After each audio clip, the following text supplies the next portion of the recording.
yang terjadi, yang dilakukan oleh si anak bungsu. Jika salah seorang dari anak meminta warisan kepada orang tuanya yang masih hidup, ini merupakan sebuah tindakan di luar dari tindakan yang etis yang sebenarnya. Kalau orang Yahudi memahami anak yang meminta warisan kepada orang tuanya sementara orang tuanya masih hidup, sama artinya dengan mempermalukan orang tuanya itu, sama dengan tidak menghargai orang tuanya. Atau bagi kita orang Batak bisa saja itu bermakna, itu sama halnya anak itu menganggap orang tuanya itu sudah meninggal atau mati. Maka tak jarang terjadi hal yang seperti diceritakan itu. Tetapi bagi sebagian atau sebagian besar masyarakat yang dominan memiliki harta warisan, selama masih hidupnya orang tua itu selalu mengatakan, "Ai bangun dovia, itu majalo warisan kok."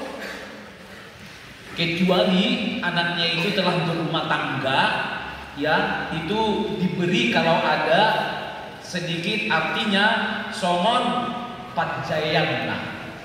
Orang Batak bilang pajayana.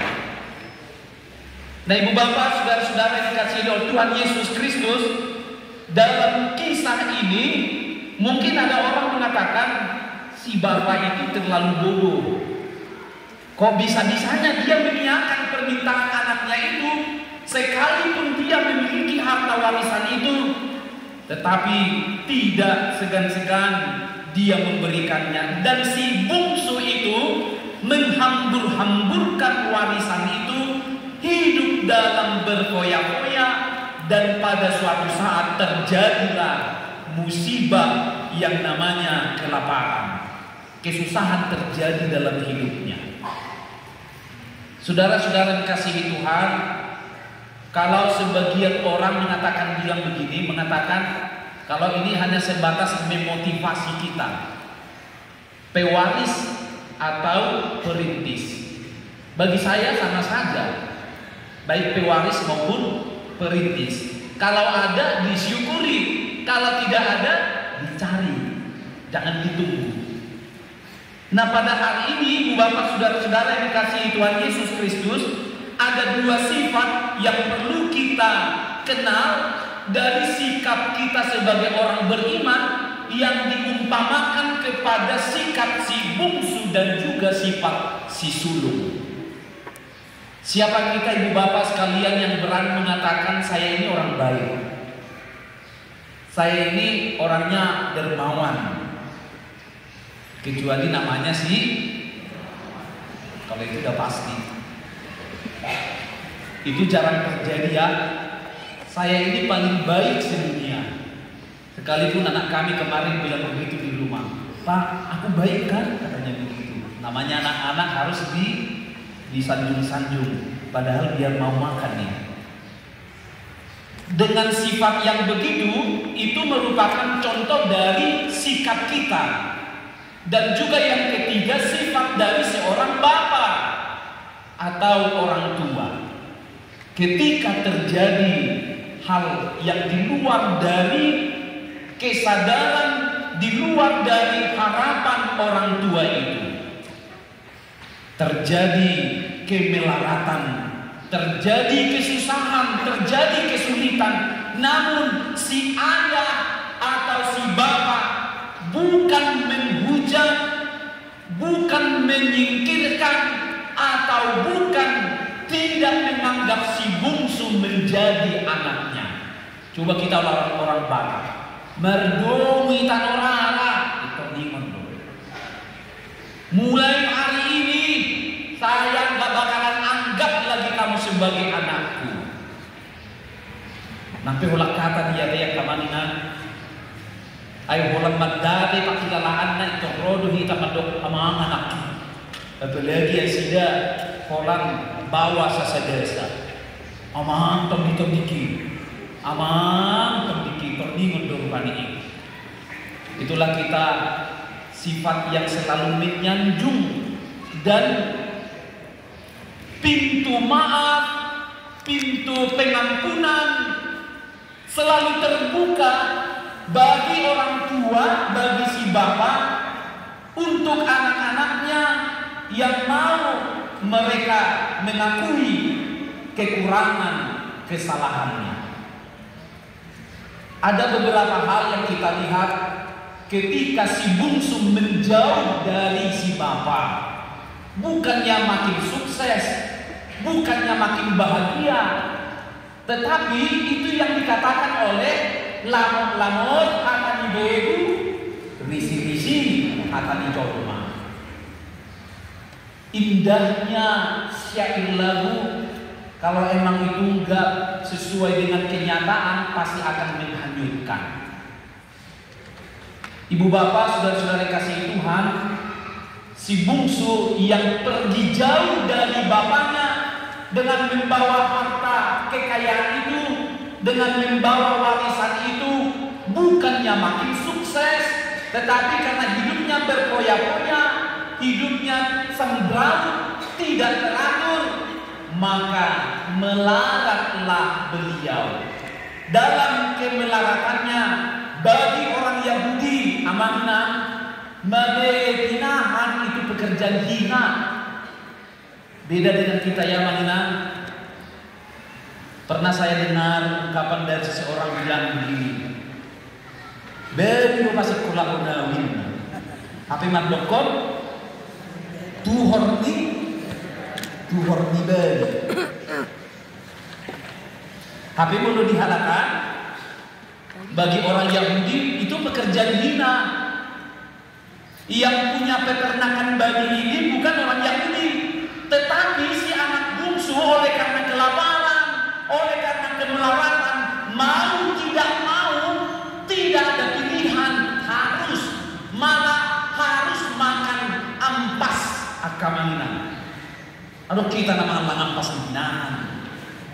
Itu sedih di Timur. Ada yang butuh warnai, ada yang kamangina.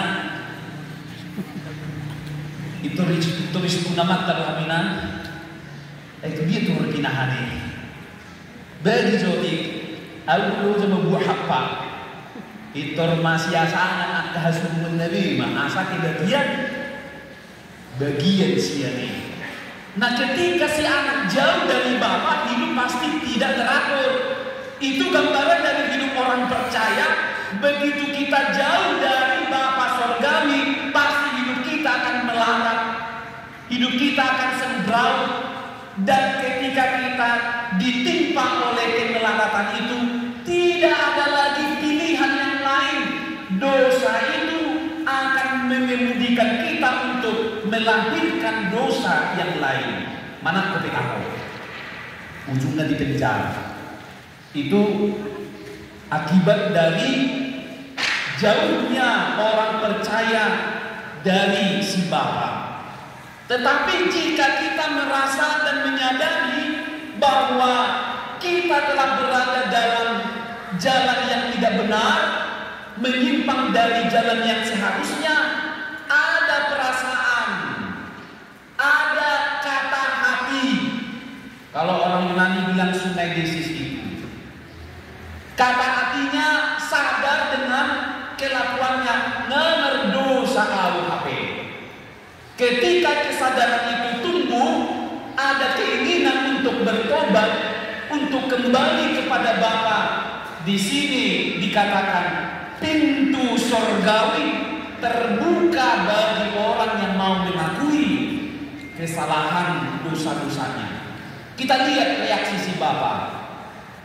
Anaknya pulang dengan rencana mau kembali, mau minta maaf kepada orang tuanya, kepada bapaknya. Dari jauh begitu ayahnya melihat dia, ayahnya berlari, lalu ayahnya memeluk anaknya itu, saking begitu senangnya hatinya.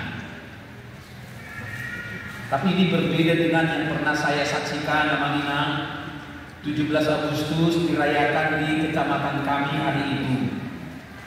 Karena sorak-sorai dan euforia Tuhan Yesus Kristus dosa yang kita perbuat, dosa yang ada tidak akan pernah bisa meningkatkan harkat dan martabat derajat hidup kita masing-masing menuju berkat.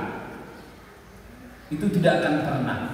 Karena dosa akan melahirkan kegagalan, dosa akan menghancurkan dan akan menenggelamkan karakter kita untuk tunduk dan setia di hadapan Tuhan, supaya kita mengerti bagaimana Tuhan berkehendak dalam diri kita masing-masing. Karena Tuhan punya 1001 macam cara untuk memperkenalkan, untuk menunjukkan apa yang akan diperlihatkan untuk kita masing-masing. Tatkala Tuhan memberi penderitaan, mencobai, bukan hanya sebatas dengan yang enak-enak atau yang baik-baik saja. Itu yang kita selalu dengarkan dengan nyanyian, sehabis hujan pasti ada pelangi. Selanjutnya Ibu Bapak Saudara yang kasih Tuhan, dalam kehidupan kita orang Kristen, sering kita pergi ke negeri jauh. Dan mangarap to da manginan, mulu mangarap to bulan dukuse, dihilap. Ada orang tua pergi ke rumah anaknya, paling lama betah tinggal di sana 3 minggu, udah paling lama sebulan. Kalau bisa hidup lama bersama orang anak-anaknya itu mungkin dibohong-bohongin. Karena perasaan orang tua akan selalu kembali mau ke rumahnya. Dijauhi dua wina. Nanti sada hamilau kunjungan. Bukan karena pertobatanmu, bukan karena penyesalan kita, maka kita dapat berkat. Tetapi karena kasih itu sudah ada, maka kasih itu menggerakkan hati kita untuk berpaling